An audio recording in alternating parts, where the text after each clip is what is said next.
안녕하세요. 네, 안녕하세요. 이종섭 시인입니다. 네, 소개 좀 부탁드립니다. 네, 안녕하세요. 저 이종섭 시인인데요. 우선 저를 이렇게 초대해 주신 배진시 작가님께 감사드립니다. 네, 감사합니다. 네, 이렇게 초대해 주시면 영광인데요. 한양대학교 음악대학 작곡과를 졸업했기 때문에 네. 일단 음악을 전공을 하고 와. 그다음에 또 어쨌든 현재 이제 시를 쓰고 있고 또 시집도 이제 꾸준히 내고 있고 지금까지 어쨌든 시집 5권 내고 잘 활동하고 있고요. 그러면서 제가 저를 소개할 때 빠뜨리지 않는 것 중에 하나가 뭐냐면 여러 우물 파다가 망한 사람. 그 뭐냐면 다 성공하셨는데요. 아니에요. 이제 뭐냐면 이제 뭐 어쨌든 음대 나오고 시도 신춘문예 등단하고 그다음에 이제 즉 전에 나온 그 시집이 그 현대시학에서 여기 이거죠. 요 수성공 KC의 구두학구술이 현대시학에서 그해 나온 그 시 작품상에서 최종심 3권까지 들었어요. 시인님 그 성함이 석자가 네. 피읍이에요. 네.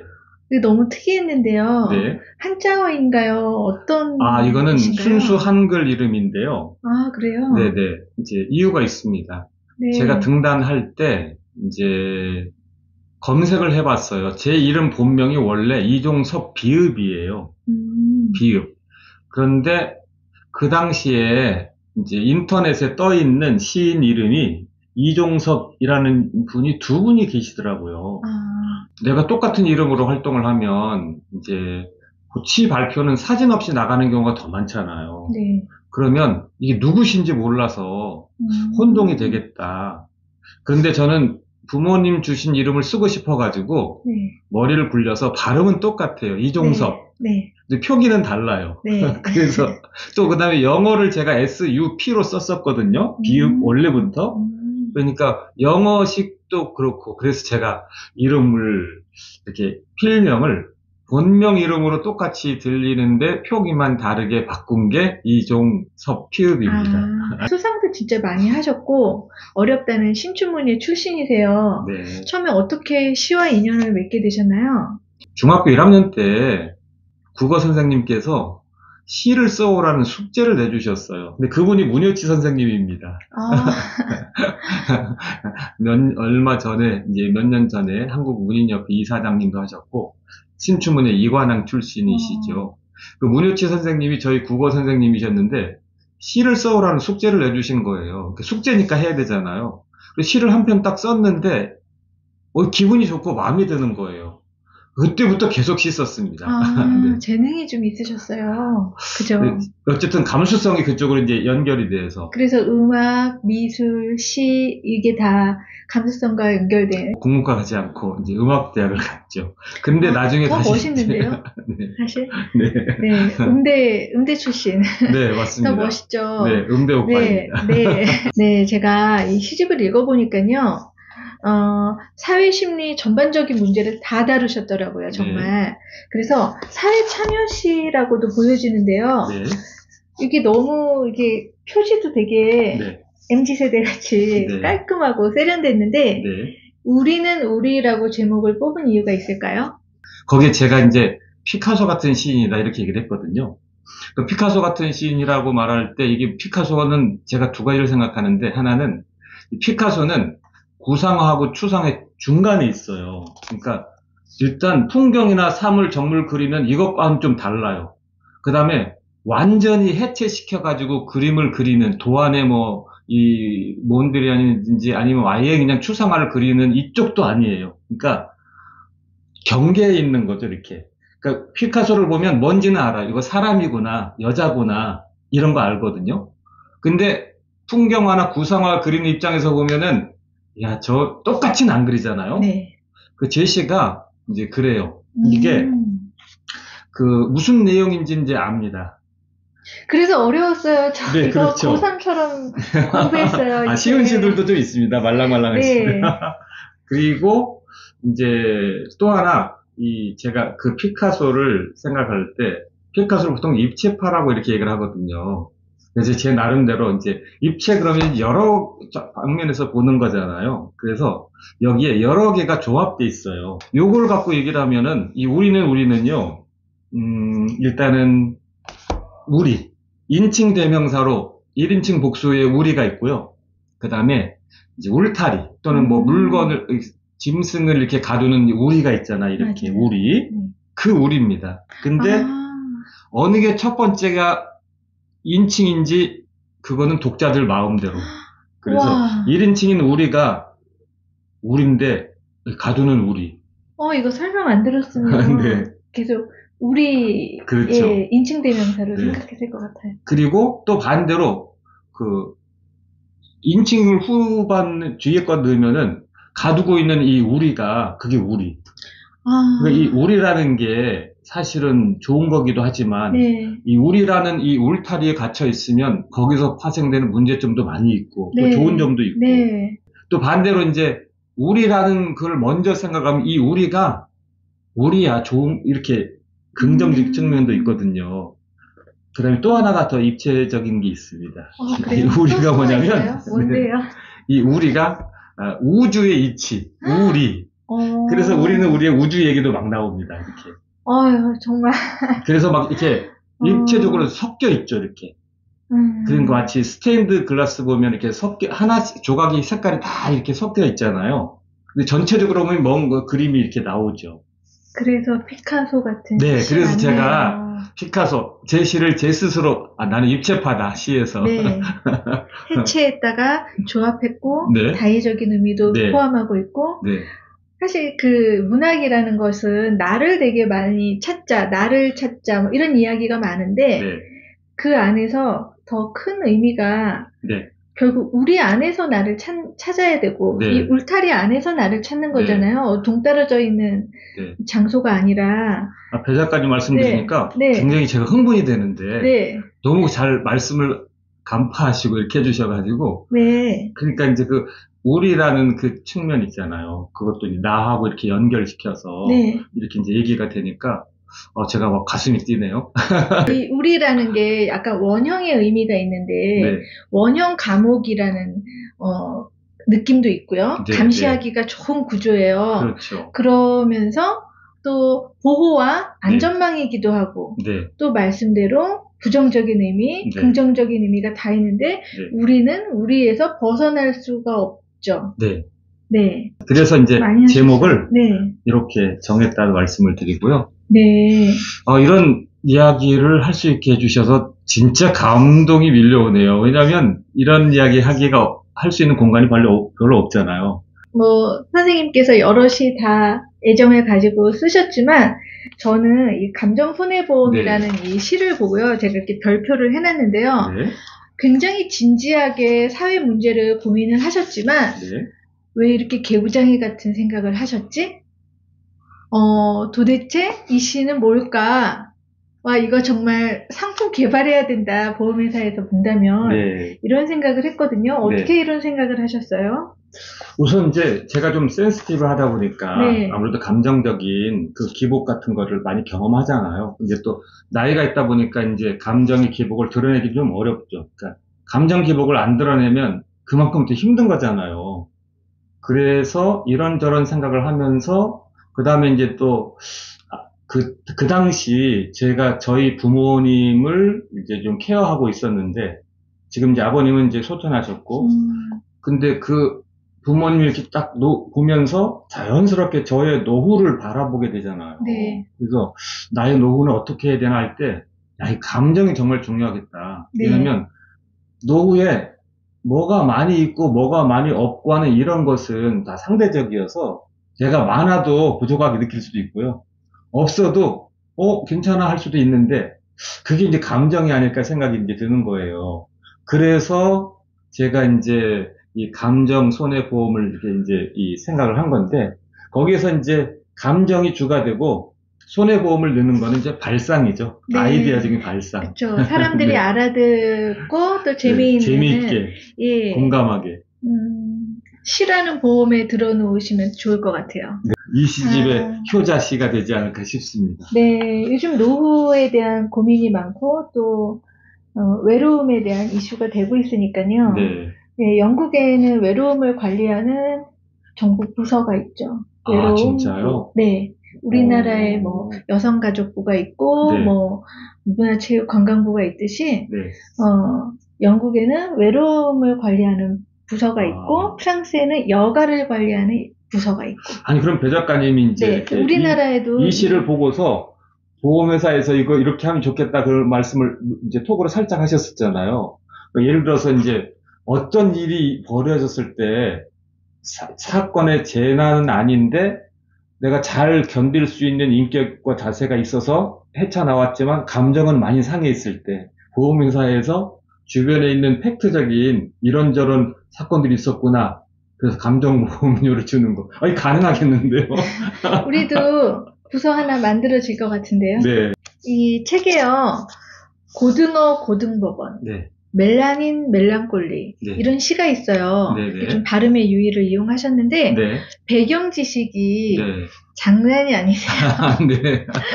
평소에 어떤 분야에 관심을 가지세요? 사실 저는 네, 이제 잡식성이라고 생각을 해요. 네, 그 학교 다닐 때 제가 이제 작곡과를 나왔잖아요. 네. 저희 친구들이 농담할 때 어떤 농담을 하냐면 우리 잡곡과야. 아, 잡곡과. 네. 그런 농담을 했었는데 실제로 저는 이제 잡식성입니다. 왜냐하면 미술에서도 추상화, 그 다음에 이제 이렇게 구상화 다 좋아하고요. 음악도 이제 고전 음악은 뭐 베토벤, 모차르트 이제 다 쉽게 들리잖아요. 근데 현대 음악은 좀 난해하잖아요. 네. 근데 저 현대 음악도 아주 좋아하거든요.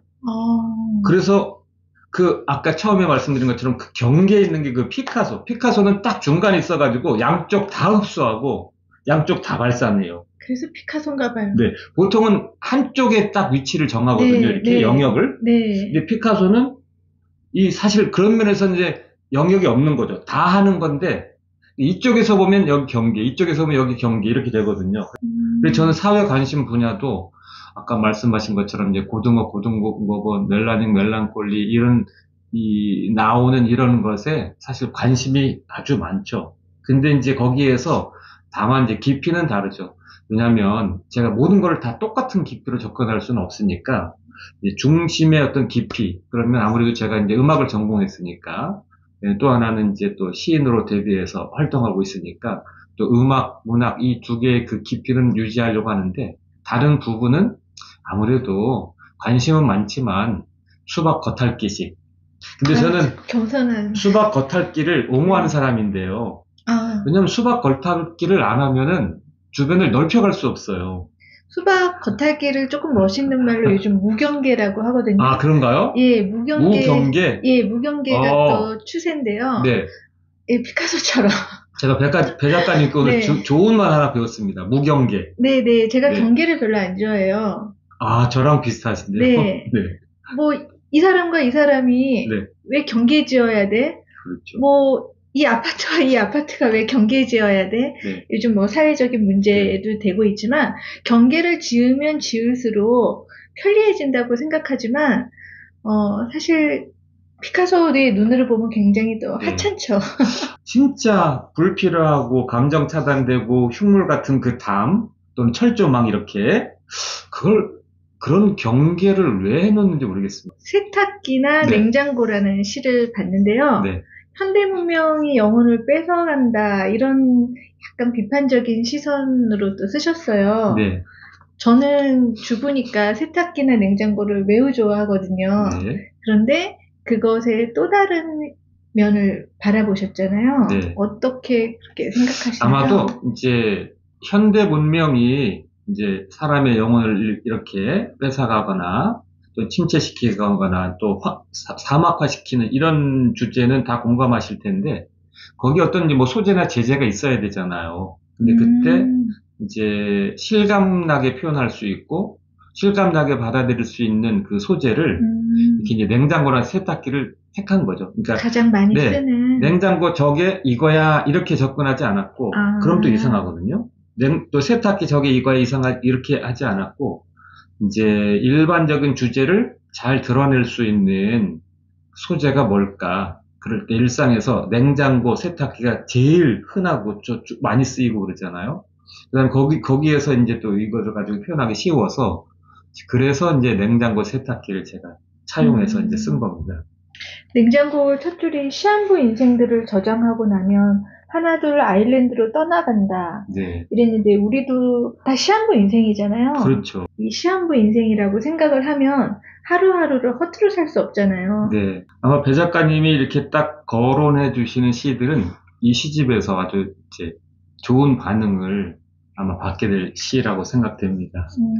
제가 시의 아주 전문가가 아니기 때문에 제가 이렇게 고른 시들은 네. 사람들이 네. 더 빨리 감각적으로 딱 이렇게 깊이 와닿을 좀 말랑말랑한 시. 네. 딱딱한, 쉽게 말하면 딱딱한 시가 아니고 말랑말랑한 시. 네, 네. 건조한 시가 아니라 좀 감정이 촉촉하게 들어가 있는 시. 네. 이렇게. 그래도 읽었을 때 네. 이해가 조금 더 빨랐던 시들. 네. 그리고 이 시가 전부 하나하나 깊이가 네. 대단했는데요. 우선 제가 배 작가님 말씀 들으면서 네네. 너무 감사한 게, 네. 이 시집을 이렇게 설명을 드리고 싶어요. 만약에 배 작가님을 안 만났더라면 지금 이 표현을 못 했을 거예요. 이게 네. 뭐냐면, 사람의 인체에 이제 딱딱한 뼈가 있고, 뼈에 근육이 붙어 있어서 사람이 형성되잖아요. 네. 이 시에 말하자면, 감정이 없는 시들은 이제 이 시집의 세계관을 형성하는 뼈라고 보시면 되고, 근데 말랑말랑한 감정이 읽혀지는 시들은 거기에 붙어 있는 살이라고 보시면 되겠다. 배 작가님 이야기 들으면서 번뜩번뜩 제가 생각납니다. 어디선가 흐느끼는 이 제목은 네. 조금 올드했어요. 누가 뭐 좀 약간 또 슬픈 얘기 하나? 왜냐면 옛날 시인들이 어렵고 가난하고 슬픈 이야기가 굉장히 많았거든요. 네. 근데 이 시를 탁 읽는 순간 저희 집에도 조화가 있는데요. 네. 살 때는 그렇게 좋다고 샀다가 또 방치돼서 저것도 버려야 되나 말해야 되나 이런 시선으로 또 보고 있었는데 또 약간 또 재밌게 꼬우셨어요. 네. 생화에는 없는 네. 조화에는 네. 철사대 네. 뼈가 있잖아요. 그리고 네, 이게 네. 뼈대 있는 가문의 네.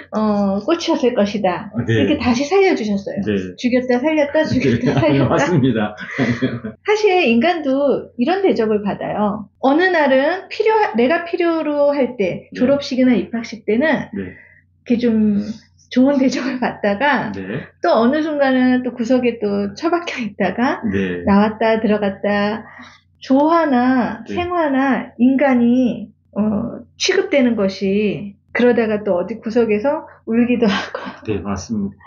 네, 이런 것들이 다 이렇게 한데 어우러져서 쓰셨는데요. 네. 어떻게 이렇게 조화를 뼈대 있는 가문이라고 또 한번 그거는 생각하셨나요? 아마 이제 발상 테크닉일 겁니다. 너무 일단 놀랐어요. 이제 조화에 대한 그것은 아까 이제 배 작가님이 전반부에 말씀하신 그것은 저희 이제 일반적인 생각과 감정이죠. 왜냐하면 조화 이렇게 그럴 때 생화는 사실 조화 대비 생화의 장점은 사라질 때 깨끗하다, 처리 쉽다. 그런 점에서 사람하고 좀 닮아 있죠.